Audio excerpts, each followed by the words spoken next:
नमस्कार, Byju's exam prep IAS Hindi में आपका स्वागत है। प्रस्तुत है दैनिक समाचार विश्लेषण। सत्र के विषय आपके समक्ष हैं। आज के सत्र में हम चर्चा करेंगे चुनावी बॉन्ड योजना, तेलंगाना में नक्सलवाद, भारत मध्य एशिया शिखर सम्मेलन, फिलीपींस को ब्रह्मोस मिसाइल की बिक्री तथा national asset reconstruction company limited पर। सत्र के अंत में हम मुख्य परीक्षा अभ्यास प्रश्न की चर्चा करेंगे, जिससे संबंधित उत्तर संरचना भी हम आपको देंगे। तो चलिए शुरू करते हैं। सबसे पहला एडिटोरियल आपके समक्ष है। इसे पेज नंबर 6 से लिया गया है और इसका संबंध जीएस पेपर 2 में पॉलिटी से है। इसमें हम बात करने जा रहे हैं मुख्य रूप से चुनावी बॉन्ड योजना यानी इलेक्टोरल बॉन्ड योजना पर। पिछले साल के अंत में यानी दिसंबर के महीने में केंद्र सरकार ने भारतीय स्टेट बैंक को चुनावी बॉन्ड की एक नई किस्त जारी करने और भुनाने के लिए अधिकृत किया,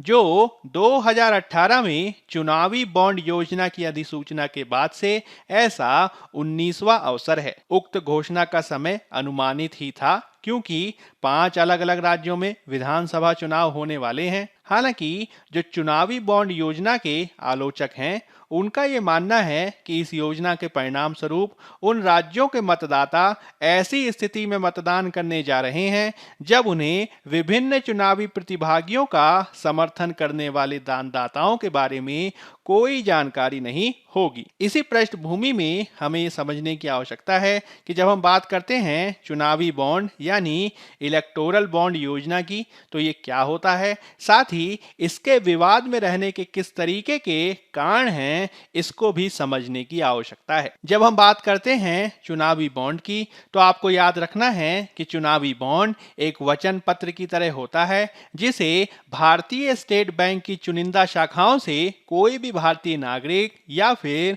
भारत में निगमित कंपनी के द्वारा खरीदा जा सकता है। फिर यह नागरिक या कॉरपोरेट अपनी पसंद के किसी भी पात्र राजनीतिक दल को इसे दान कर सकते हैं और इस रूप में राजनीतिक दलों को चंदा दिए जाने के संदर्भ में इसकी महत्वपूर्ण भूमिका है। यह जो चुनावी बॉन्ड हैं, यह बैंक नोटों के समान होते हैं, जो मांग पर वाहक को देय होते हैं और ब्याज मुक्त होते हैं। एक व्यक्ति या पार्टी को इन बॉन्डों को डिजिटल रूप से या फिर चेक के माध्यम से खरीदने की अनुमति दी गई है। आपको ये ध्यान रखना है कि चुनावी बॉन्ड योजना को वित्त विधेयक 2017 के साथ पेश किया गया था और 2018 को इस योजना को अधिसूचित किया गया था। इस प्रक्रिया के माध्यम से राजनीतिक दलों को चंदा दिया जाना सरल बनाया गया है, जिसके तहत चुनावी बॉन्ड 1000 रुपए, 10,000 रुपए, 1 लाख रुपए और 1 करोड़ रुपए के गुणकों में जारी किए जाते हैं। यानी एक बॉन्ड की सीमा 1000 रुपए से 1 करोड़ रुपए के बीच रखी गई है, जो SBI की कुछ विशिष्ट शाखाओं में उपलब्ध होते हैं और KYC अनुपालन वाले खाते वाले दानदाता इसे खरीद सकते हैं और फिर उन्हें पार्टी या अपनी पसंद के व्यक्ति को दान कर सकते हैं। एक बार चुनावी बॉन्ड प्राप्त होने के पश्चात प्राप्तकर्ता पार्टी के सत्यापित खाते के माध्यम से इस बॉन्ड को भुना सकता है। हालांकि यह चुनावी बॉन्ड केवल 15 दिन के लिए ही वैध होता है। इसके लिए विशिष्ट SBI शाखाओं को निर्दिष्ट किया गया है। चुनावी बॉन्ड के संदर्भ में आपको यह भी ध्यान रखना है कि चुनावी बॉन्ड हर तिमाही की शुरुआत में 10 दिनों के लिए खरीद के लिए उपलब्ध हैं, जिसमें सरकार के द्वारा चुनावी बॉन्ड की खरीद के लिए जनवरी, अप्रैल, जुलाई और अक्टूबर के पहले 10 दिनों को निर्दिष्ट किया गया है। हालांकि लोकसभा चुनाव के वर्ष में सरकार के द्वारा 30 दिनों की अतिरिक्त अवधि निर्दिष्ट किए जाने का भी प्रावधान किया गया है। चुनावी बॉन्ड किन पार्टियों को दिया जा सकता है, इसके संदर्भ में भी आपको कुछ शर्तें याद रखनी है। इसके तहत कोई भी राजनीतिक दल जो जन प्रतिनिधित्व अधिनियम 1951 की धारा 29A के तहत पंजीकृत हो, साथ ही साथ हाल के आम चुनावों या विधानसभा चुनाव में उसे कम से कम 1% वोट हासिल हो, वह चुनावी बॉन्ड हासिल करने के लिए पात्र माना गया है। चुनावी बॉन्ड को प्राप्त करने के लिए भारत के निर्वाचन आयोग के द्वारा एक सत्यापित खाता आवंटित करने का प्रावधान किया गया है, जिसमें चुनावी बॉन्ड लेन देन केवल इस खाते के माध्यम से किया जा सकता है। इसके अलावा आपको यह भी ध्यान रखना है कि चुनावी बॉन्ड पर दाता का नाम नहीं अंकित होता है। इस प्रकार से राजनीतिक दल को दाता की पहचान के बारे में पता नहीं हो सकता है। सरकार के अनुसार चुनावी बॉन्ड को कर कटौती योग्य भी बनाया गया है, जिसके तहत चुनावी बॉन्ड के अधीन खरीद करने पर अथवा दान करने पर एक दाता को कर कटौती मिलती है और साथ ही साथ प्राप्तकर्ता राजनीतिक दल को भी कर छूट का प्रावधान किया गया है, बशर्ते उसके द्वारा रिटर्न दाखिल किया गया हो। भारत में चुनावी बॉन्ड को इसलिए प्रस्तुत किया गया है क्योंकि सरकार के अनुसार यह सुनिश्चित करने के लिए इसको हमने प्रस्तुत किया है ताकि किसी भी पार्टी को किए गए सभी दान को जनता के सामने दाता के विवरण को उजागर किए बिना बैलेंस शीट में शामिल किया जा सके। और इसके माध्यम से सरकार का ये तर्क है कि न केवल चुनावी बॉन्ड को प्रस्तुत करने से काले धन पर रोक लगाई जा सकती है, साथ ही साथ जितनी भी फंडिंग दी जा रही है उसको बैंक बैलेंस के माध्यम से सत्यापित किया जा सकता है। इस प्रकार सरकार के अनुसार चुनावी बॉन्ड चुनावों के वित्त पोषण के संदर्भ में काले धन के इस्तेमाल पर नजर रखने के संदर्भ में काफी महत्वपूर्ण है, क्योंकि चुनावी बॉन्ड की अनुपस्थिति में दानदाताओं के पास नकद दान करने के अलावा कोई विकल्प नहीं था और इसके माध्यम से चुनावी प्रक्रिया को ज्यादा पारदर्शी बनाने का दावा किया गया है। हालांकि चुनावी बॉन्ड को लेकर इसकी शुरुआत से ही इसको लेकर विवाद रहा है, जिसे समझने की आवश्यकता है। विशेषज्ञों का मानना है कि अगर अधिक पारदर्शिता लाने के लिए चुनावी बॉन्ड योजना शुरू की गई थी तो सरकार को ऐसे दान के विवरण को सार्वजनिक करने की अनुमति देने से रोकना नहीं चाहिए। और इसके संदर्भ में विशेषज्ञों और राजनेताओं का कहना है कि चूंकि ना तो बॉन्ड के खरीदार और ना ही दान प्राप्त करने वाले राजनीतिक दल को दाता की पहचान का खुलासा करने की आवश्यकता है, अतः इससे कंपनी या निगम के शेयरधारक भी कंपनी के योगदान से अनजान रह जाते हैं और मतदाताओं को यह भी पता नहीं चल पाता है कि किसी राजनीतिक दल को कैसे और किसके माध्यम से वित्त पोषित किया गया है। चुनावी बॉन्ड योजना के विरोधियों का यह तर्क है कि चूंकि दाता की पहचान गुप्त रखी गई है, इसलिए इससे काले धन की आमद में बढ़ोतरी ही होने जा रही है। और कुछ अन्य लोगों का आरोप है कि यह योजना बड़े कॉरपोरेट घरानों को उनकी पहचान बताए बिना पैसे दान करने में मदद करने के लिए बनाई गई है। नागरिक अधिकार वक्ताओं के अनुसार इसके तहत जो गुमनाम दाता की अवधारणा है वह लोकतंत्र की भावना के लिए एक खतरा है और इलेक्टोरल बॉन्ड के जरिए दिया गया चंदा मनी लॉन्ड्रिंग के बराबर है। चुनावी बॉन्ड योजना की जो आलोचना की गई है वह इसके लागू होने के बाद निकाले गए कई नियमों और इनके माध्यम से हटाए गए प्रतिबंधों के माध्यम से की जा रही है। इसके तहत पहले कोई भी विदेशी कंपनी अधिनियम के तहत किसी राजनीतिक दल को चंदा नहीं दे सकती थी। कंपनी अधिनियम की धारा 182 के अनुसार एक कंपनी अपने पिछले 3 साल के औसत शुद्ध लाभ का अधिकतम 7.5% राजनीतिक दान के रूप में दान कर सकती थी और अधिनियम की इसी धारा 182 के अनुसार कंपनियों को अपने वार्षिक खातों के विवरण में अपने राजनीतिक चंदे के विवरण का भी खुलासा करना अनिवार्य बनाया गया था। किंतु इलेक्टोरल बॉन्ड प्रस्तुत करने के पश्चात सरकार ने यह सुनिश्चित करने के लिए वित्त विधेयक में संशोधन पेश किया कि चुनावी बॉन्ड के मामले में यह प्रावधान कंपनियों पर लागू नहीं होंगे और इस प्रकार से एक भारतीय, विदेशी और यहां तक कि एक मुखौटा शैल कंपनियां भी किसी को भी योगदान के बारे में बताए बिना राजनीतिक दलों को चंदा दे सकती हैं और इसके माध्यम से गुमनामी की अवधारणा के तहत एक प्रकार से राजनीतिक भ्रष्टाचार को बढ़ावा देने में इसकी भूमिका देखी जा सकती है। यही कारण है कि शुरुआत से ही चुनावी बॉन्ड सुप्रीम कोर्ट में लगातार वाद विवाद का विषय रहा है, जिसके तहत 2019 में सुप्रीम कोर्ट ने सभी राजनीतिक दलों को चुनावी बॉन्ड के माध्यम से प्राप्त चंदे का विवरण निर्वाचन आयोग को प्रस्तुत करने के लिए कहा था। साथ ही साथ इसने वित्त मंत्रालय से चुनावी बॉन्ड खरीदने की खिड़की को भी 10 दिन से घटाकर 5 दिन करने के लिए कहा था। हालांकि अभी भी शीर्ष अदालत को चुनावी बॉन्ड के खिलाफ दाखिल याचिकाओं पर अंतिम निर्णय लेना बाकी है और इसके संदर्भ में अंतिम निर्णय भविष्य में लिया जा सकता है। चुनावी बॉन्ड के संदर्भ में भारत की निर्वाचन आयोग, भारतीय रिजर्व बैंक आदि के मतों को भी जानना महत्वपूर्ण है, जिसके तहत 2019 में निर्वाचन आयोग ने भारत में सर्वोच्च न्यायालय को बताया कि वह चुनावी बॉन्ड योजना के खिलाफ नहीं था, लेकिन इसमें जिस प्रकार से गुमनाम चंदे को मंजूरी दी गई है वह इसके पक्ष में नहीं है। इसी प्रकार से 2019 में ही आरबीआई के द्वारा कथित तौर पर इस योजना की आलोचना की गई, जिसके तहत केंद्रीय बैंक ने सरकार को ये चेतावनी दी थी कि इस प्रकार की योजना भारतीय नोटों में विश्वास को कमजोर कर सकती है और आगे चलकर यह मनी लॉन्ड्रिंग को भी प्रोत्साहित कर सकती है। चुनावी बॉन्ड योजना की इसी आलोचना के परिप्रेक्ष्य में हमें कुछ सुझावों को भी ध्यान में रखने की आवश्यकता है। मुख्य रूप से हमें राजनीतिक वित्त पोषण में भ्रष्टाचार के दुष्चक्र को तोड़ने और भारतीय लोकतांत्रिक व्यवस्था की गुणवत्ता के क्षरण को रोकने के संदर्भ में साहसिक सुधारों को अपनाने की आवश्यकता है, जिसके तहत राजनीतिक वित्त पोषण के प्रभावी विनियमन को किए जाने की आवश्यकता है।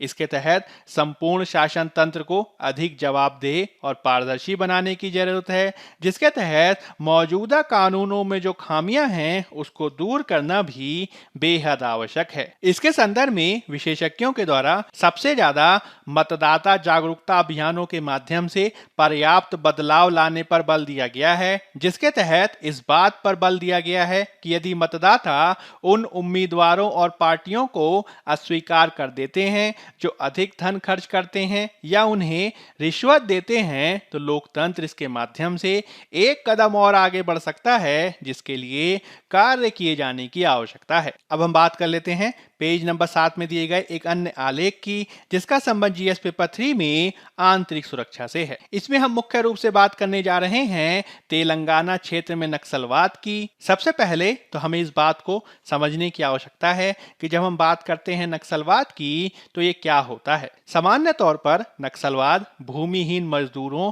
और आदिवासी लोगों की ओर से कुछ व्यक्तियों और समूहों के द्वारा जमींदारों और अन्य लोगों के खिलाफ हिंसक गतिविधियों को परिभाषित करने के लिए इस्तेमाल किया जाने वाला शब्द है, जो मुख्य रूप से 1960 के दशक के उत्तरार्ध में सबसे आगे आया, जब पश्चिम बंगाल के नक्सलबाड़ी क्षेत्र में हुए वामपंथी विद्रोह के संदर्भ में इसे प्रसिद्ध किया गया। हालांकि उसके बाद से लगातार इसमें जिस प्रकार की हिंसा देखी गई है, तब से इसे भारत के भीतर कानून और व्यवस्था के लिए सबसे बड़ा खतरा माना जाता है। हालांकि हाल के वर्षों में विशेष रूप से तेलंगाना क्षेत्र में नक्सलवादी गतिविधियों में न्यूनता देखी गई है। 2021 में भी इसके संदर्भ में पुलिस को सफलता प्राप्त हुई, जिसके तहत उसके द्वारा अनेक माओवादी नेताओं को मार गिराने के साथ ही नक्सलवाद से प्रभावित क्षेत्र में भी कमी लाने में सफलता प्राप्त की गई है। प्रस्तुत आंकड़ों के अनुसार 2021 में माओवादियों के द्वारा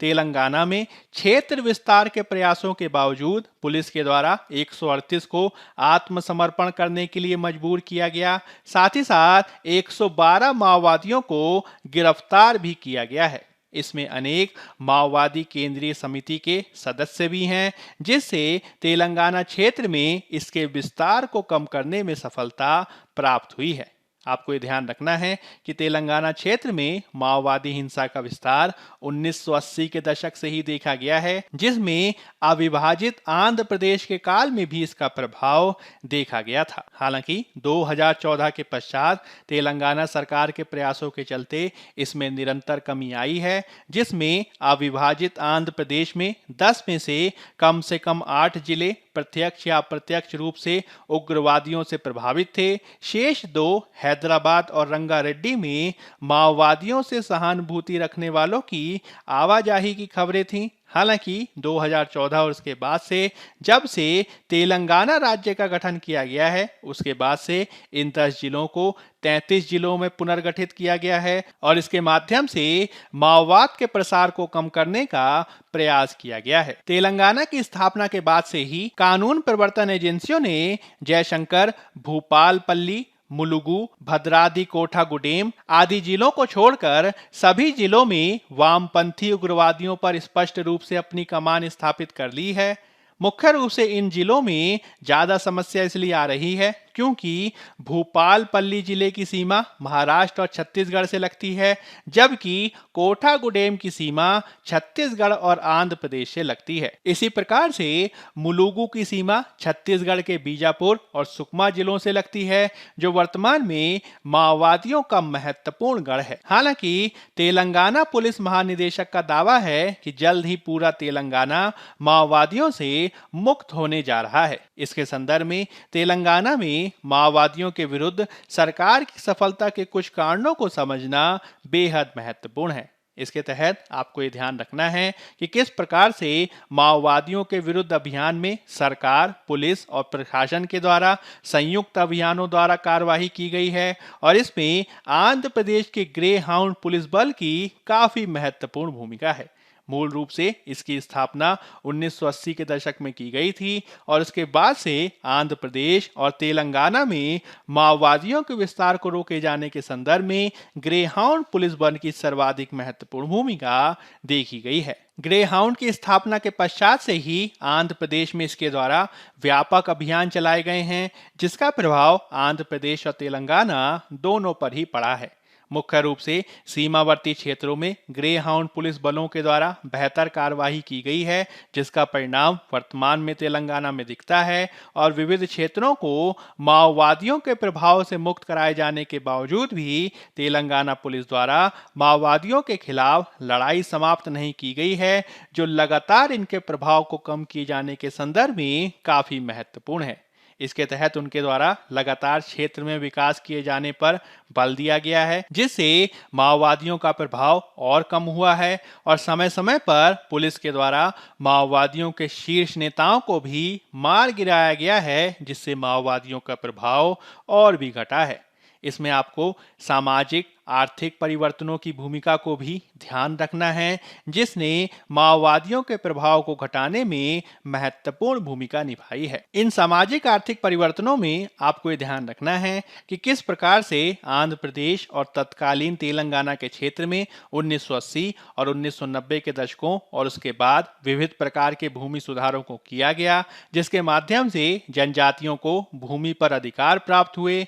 और उन पर माओवादियों का प्रभाव भी कम देखा गया है।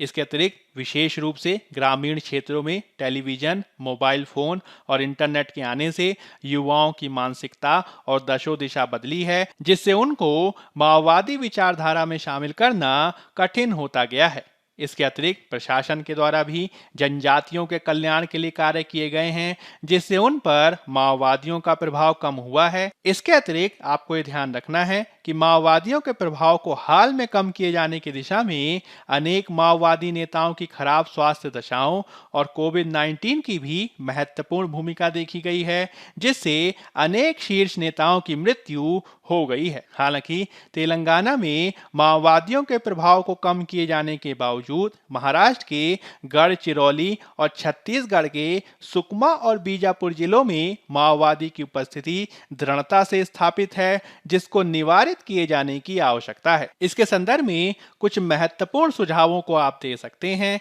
जिसमें सबसे ज्यादा महत्वपूर्ण वामपंथ प्रभावित क्षेत्रों में सुशासन को स्थापित करना है, क्योंकि देश में नक्सलियों की मौजूदगी देश की कानून व्यवस्था की खामियों को उजागर करती है, जो इस खतरे को रोकने में विफलता को दर्शाती है। अतः केंद्र और राज्य सरकार को नक्सलवाद को खत्म करने के लिए एक सुसंगत राष्ट्रीय और राज्य रणनीति लागू करने की आवश्यकता है। इसके अतिरिक्त नक्सली नेताओं और सरकारी अधिकारियों आदि के बीच संवाद किए जाने की जरूरत है, क्योंकि संवाद भी इसका एक समाधान निकालने का तरीका हो सकता है, जिसके तहत सरकार को नक्सलियों के साथ ईमानदारी से बातचीत शुरू करने की आवश्यकता है। इसके अलावा युवाओं और जनजातियों आदि के क्षेत्र में अधिक रोजगार पैदा करना और मजदूरी बढ़ाना भी बेहद महत्वपूर्ण है, क्योंकि क्षेत्रों में असुरक्षित आजीविका और बेरोजगारी ने लोगों के पास नक्सलियों में शामिल होने के अलावा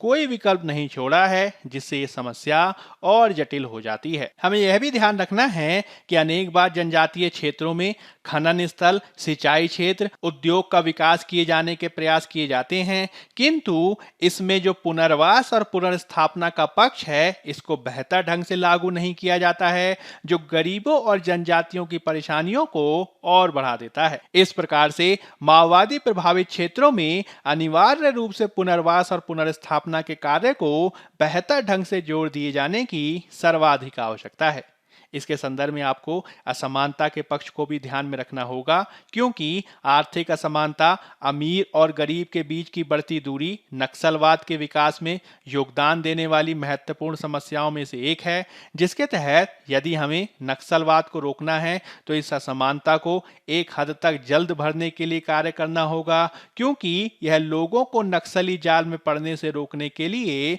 बेहद जरूरी है। असमानता को दूर करने संबंधी सामाजिक आर्थिक परिणामों के अतिरिक्त हमें कानून प्रवर्तन एजेंसियों के आधुनिकीकरण को त्वरितता से लागू किए जाने की आवश्यकता है, जिसके तहत विभिन्न एजेंसियों को आधुनिक हथियारों से लैस किया जाना चाहिए और इसके संदर्भ में केंद्र और राज्य दोनों को कार्य किए जाने की आवश्यकता है। इस तरीके से यदि हम इन उपायों को अपनाने का प्रयास करें तो विकास और सुरक्षा संबंधी हस्तक्षेपों पर ध्यान केंद्रित करने वाले एक समग्र दृष्टिकोण के माध्यम से वामपंथी उग्रवाद की समस्या से सफलतापूर्वक निपटा जा सकता है। इसमें मुख्य रूप से नागरिक समाज और मीडिया की भूमिका पर भी काफी बल दिया गया है, जो माओवादियों पर हिंसा से बचने, मुख्य धारा में शामिल होने और इस तथ्य को स्वीकार करने के लिए दबाव बना सकती है कि सामाजिक, आर्थिक और राजनीतिक गतिशीलता के साथ 21वीं सदी के भारत की आकांक्षाएं माओवादी विश्व दृष्टि से कोसों दूर हैं और इसके संदर्भ में माओवादियों को भी वास्तविक स्थिति को ध्यान में रखते हुए कार्य किए जाने की आवश्यकता है। अब हम बात कर लेते हैं पेज नंबर 6 में दिए गए एक अन्य एडिटोरियल की, जिसका संबंध जीएस पेपर 2 में आईआर से है। इसमें हम बात करने जा रहे हैं मुख्य रूप से भारत मध्य एशिया शिखर सम्मेलन की। हाल ही में प्रधानमंत्री की अध्यक्षता में पहले भारत मध्य एशिया शिखर सम्मेलन की मेजबानी की गई, जिसमें कजाकिस्तान, किर्गिस्तान, ताजिकिस्तान, तुर्कमेनिस्तान और उज्बेकिस्तान के राष्ट्रपतियों द्वारा भाग लिया गया है। इस बैठक के परिणाम स्वरूप दिल्ली घोषणा पत्र जारी किया गया, जिसमें भारत ने भारत और मध्य एशिया के स्थल आबद्ध देशों के बीच भूमि संपर्क की कमी पर चिंता व्यक्त की और साथ ही साथ नेताओं के द्वारा नई दिल्ली में एक मध्य एशिया केंद्र बनाने की योजना की भी घोषणा की गई है। इसके अलावा दिल्ली घोषणा पत्र के माध्यम से अफगानिस्तान और ईरान के चाबहार बंदरगाह परियोजनाओं पर 2 संयुक्त कार्य समूहों की भी घोषणा की गई है। इसके अतिरिक्त नेताओं ने तापी गैस पाइपलाइन परियोजना के महत्व पर प्रकाश डाला, जो तुर्कमेनिस्तान से अफगानिस्तान और पाकिस्तान से भारत तक चलती है। आपको ये ध्यान रखना है कि यद्यपि भारत और मध्य एशिया क्षेत्र के बीच के जो संबंध हैं वह ऐतिहासिक रूप से घनिष्ठ रहे हैं, लेकिन भूमि मार्गों तक पहुंच की कमी और अफगानिस्तान की स्थिति वर्तमान में सबसे बड़ी चुनौतियों में से एक देखी जा रही है। इन चुनौतियों में भारत और मध्य एशियाई देशों के मध्य न्यून द्विपक्षीय व्यापार की भी समस्या है, जो वर्तमान में केवल $2 बिलियन के आसपास ही है और वह भी ज्यादातर ऊर्जा निर्यात आदि के क्षेत्र में ही देखा जाता है। यदि हम इसकी तुलना करें चीन के मध्य एशिया व्यापार के आंकड़ों के साथ, जो $41 बिलियन से अधिक है और वह आगे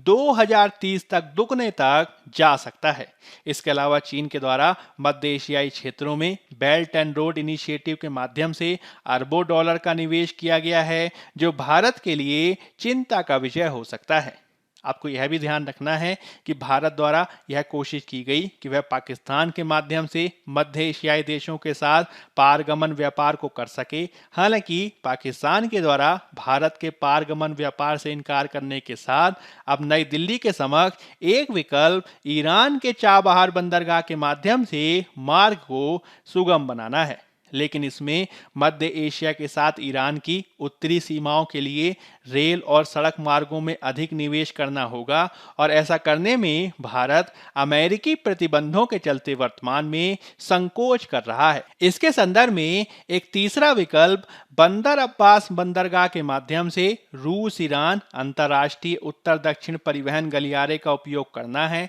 लेकिन यह भी पूरी तरीके से चालू नहीं है और कम से कम 2 मध्य एशियाई देश उज्बेकिस्तान और तुर्कमेनिस्तान इसके सदस्य नहीं हैं। पारगमन की चुनौतियों के चलते ही भारत ने तापी गैस पाइपलाइन से भी अपने हाथ खींच लिए हैं, जो इस चुनौती को और बढ़ा देता है। इसके अलावा हमें ध्यान रखना है कि वर्तमान में अफगानिस्तान भी एक बड़ी चुनौती बनकर उभरा है, जो मध्य एशिया और दक्षिण एशिया के बीच वर्तमान में एक कमजोर कड़ी के रूप में दिखाई दे रहा है। यहाँ तालिबान के अधिग्रहण के बाद कोई आधिकारिक सरकार नहीं है, एक मानवीय संकट पैदा हो रहा है और इसकी सीमाओं पर आतंकवाद और कट्टरपंथ की चिंताएं देखी जा रही हैं। यद्यपि भारत ने लगातार कोशिश की है कि वह एक्सचेंजों को संस्थागत बना सके, मध्य एशिया के साथ व्यापार, निवेश और विकास साझेदारी को बढ़ाने का लगातार प्रयास करे, किंतु यह संबंधों को मजबूत करने का एकमात्र उदाहरण नहीं है, क्योंकि रूस इस क्षेत्र का सबसे रणनीतिक खिलाड़ी है और अब चीन भी मध्य एशियाई देशों के लिए सबसे बड़ा विकास और बुनियादी ढांचा भागीदार देश के रूप में उभर रहा है। आपको यह भी ध्यान रखना होगा कि मध्य एशियाई देशों ने भारत के साथ किए जाने वाले शिखर सम्मेलन से पहले ही चीनी राष्ट्रपति शी जिनपिंग के साथ इसी तरीके का आभासी शिखर सम्मेलन आयोजित किया था और इसके साथ ही पाकिस्तान ने भी ग्वादर और कराची बंदरगाह के माध्यम से हिंद महासागर में व्यापार पहुंच की पेशकश करते हुए पारगमन व्यापार समझौतों पर हस्ताक्षर किए हैं और इस प्रकार से पाकिस्तान भी मध्य एशियाई देशों तक अपनी पहुंच को बढ़ा रहा है। इस तरीके से भारत को ये सुनिश्चित करने के लिए चतुराई से आगे बढ़ने की आवश्यकता होगी कि वह परिवर्तनों के साथ कदम से कदम मिलाकर चल रहा है और यह सुनिश्चित करना होगा कि वर्तमान संबंधों का भविष्य अतीत के गहरे संबंधों के साथ अधिक निकटता से मिलता है। अब हम बात कर लेते हैं पेज नंबर 8 में दिए गए एक अन्य आलेख की, जिसका संबंध जीएस पेपर 2 में आईआर और जीएस पेपर 3 में रक्षा क्षेत्र से है। इसमें हम बात करने जा रहे हैं मुख्य रूप से फिलीपींस को ब्रह्मोस मिसाइल की बिक्री पर। हाल ही में फिलीपींस के द्वारा ब्रह्मोस एयरोस्पेस प्राइवेट लिमिटेड के साथ ब्रह्मोस सुपरसोनिक क्रूज मिसाइल के तट आधारित एंटी शिप संस्करण की आपूर्ति के लिए लगभग $375 मिलियन के समझौते पर हस्ताक्षर किए गए हैं। आपको ये ध्यान रखना है कि भारत और रूस के संयुक्त उत्पाद मिसाइल के लिए यह पहला निर्यात ऑर्डर है और फिलीपींस के अनुसार यह ब्रह्मोस सुपरसोनिक क्रूज मिसाइलें निश्चित रूप से फिलीपींस की नौसेना की मारक क्षमता को बढ़ाएंगी और साथ ही साथ यह फिलीपींस के विशेष आर्थिक क्षेत्र के भीतर जवाबी हमले की क्षमता को भी प्रदान करने जा रही हैं। आपको ये ध्यान रखना है कि किस प्रकार से विशेष रूप से दक्षिणी चीन सागर के क्षेत्र में विवादित द्वीपों को लेकर फिलीपींस और चीन के बीच तनाव देखा जा रहा है और पिछले नवंबर में फिलीपींस के द्वारा चीनी तटरक्षक बल पर अपने नौसेना कर्मियों को डराने और परेशान करने का भी आरोप लगाया गया था। इस अनुबंध के माध्यम से 3 मिसाइल बैटरियों की डिलीवरी करने के साथ ही प्रशिक्षण और रसद समर्थन के पैकेज को भी शामिल किया गया है, जो मुख्य रूप से फिलीपींस की मारक क्षमता को बढ़ाने के संदर्भ में काफी महत्वपूर्ण होने जा रहा है। आपको यह भी ध्यान रखना है कि वर्तमान में कई देशों ने ब्रह्मोस मिसाइल हासिल करने में दिलचस्पी दिखाई है, जिसमें फिलीपींस के अलावा इंडोनेशिया और थाईलैंड के साथ भी बातचीत उन्नत चरणों में दिखाई दे रही है। आपको यह भी ध्यान रखना है कि ब्रह्मोस को रक्षा अनुसंधान और विकास संगठन और रूस के मशीनों स्ट्रोयेनिया के बीच एक संयुक्त उद्यम के माध्यम से विकसित किया गया है,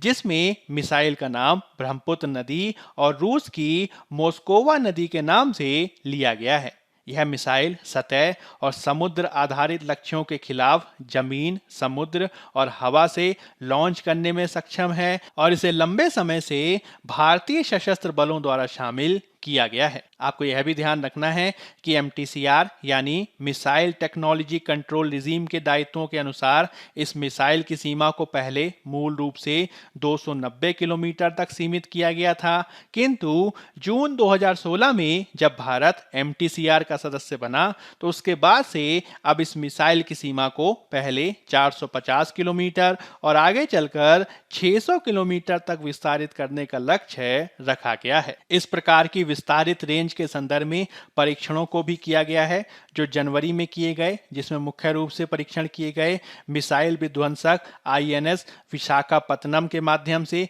और साथ ही साथ उड़ीसा के तट पर एकीकृत परीक्षण केंद्र चांदीपुर के माध्यम से भी इन परीक्षणों को लगातार किया जा रहा है। अब हम बात कर लेते हैं पेज नंबर 12 में दिए गए एक अन्य आलेख की, जिसका संबंध GS पेपर 3 में अर्थव्यवस्था से है और इसमें हम बात करने जा रहे हैं national asset reconstruction company limited पर। भारतीय स्टेट बैंक SBI के अध्यक्ष के अनुसार बैंकों ने 50,000 करोड़ के 15 गैर निष्पादित परिसंपत्ति यानी NPA खातों को national asset reconstruction company limited या फिर जिसे हम सामान्य शब्दों में बैड बैंक के नाम से जानते हैं, इस वित्तीय वर्ष के अंत तक स्थानांतरित करने की योजना को अंतिम रूप दे दिया है, जो NPA तनाव को हल करने में मदद करने के लिए स्थापित किया गया है। योजना के अनुसार national asset reconstruction company limited या बैड बैंक को हस्तांतरण के लिए कुल 82,000 करोड़ रुपए से अधिक के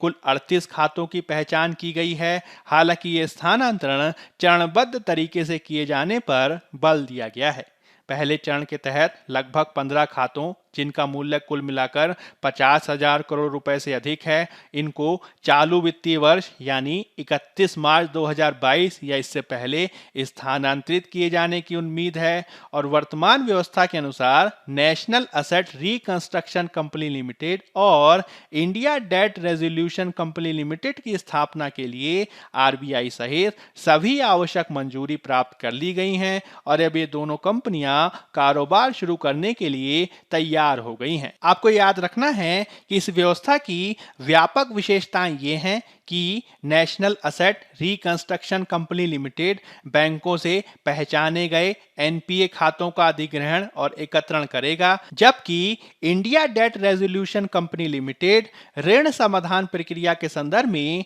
कार्य करने जा रहा है। इसके संदर्भ में अंतिम अनुमोदन भी ले लिया गया है और यह व्यवस्था सरफेसी अधिनियम के प्रावधानों के साथ साथ RBI के दिशा निर्देशों के अनुसार की जाएगी। मुख्य रूप से इसके माध्यम से यह उम्मीद की जा रही है कि NARCL और IDRCL की व्यवस्था भारतीय बैंकिंग व्यवस्था में जो NPA की समस्या है उसका समाधान करने में महत्वपूर्ण भूमिका निभा सकता है। अब हम बात कर लेते हैं मुख्य परीक्षा अभ्यास प्रश्न की। पहला प्रश्न है, इलेक्टोरल बॉन्ड योजना की चिंता इसकी पेटेंट असंवैधानिकता से परे है, यह लोकतंत्र और चुनावों को प्रभावित करती है। आलोचनात्मक समीक्षा करें। 250 शब्द 15 अंक। दूसरा प्रश्न है, हाल ही में तेलंगाना ने माओवादियों के खिलाफ अपनी लड़ाई को और मजबूती प्रदान की है, हालांकि पूरे भारत से नक्सलवाद के समापन के लिए और अधिक प्रयासों की आवश्यकता है। चर्चा करें। 250 शब्द 15 अंक। पहले उत्तर की संरचना की भूमिका में आप